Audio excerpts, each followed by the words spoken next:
Pada tahun 2022, Baitul Mal Aceh melaksanakan pembangunan rumah untuk warga miskin sebanyak 164 unit.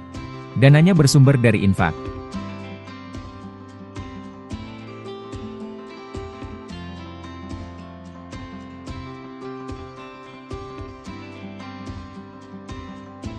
Rumah Baitul Mal Aceh dibangun secara swakelola oleh kelompok masyarakat, Pokmas, di gampong-gampong yang tersebar di 6 kabupaten kota di Aceh, yaitu Banda Aceh, Aceh Besar, Aceh Barat, Aceh Jaya, Pidi dan Sabang.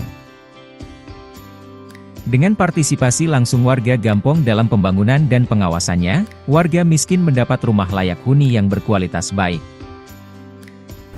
Terima kasih Muzaki dari Baitul Mal Aceh. Terima kasih Muzaki Baitul Mal Aceh. Terima kasih diucapkan kepada kaum muslimin yang telah berinfak di Baitul Mal Aceh. Semoga semakin banyak masyarakat Aceh yang mendapat manfaat dari infak Anda.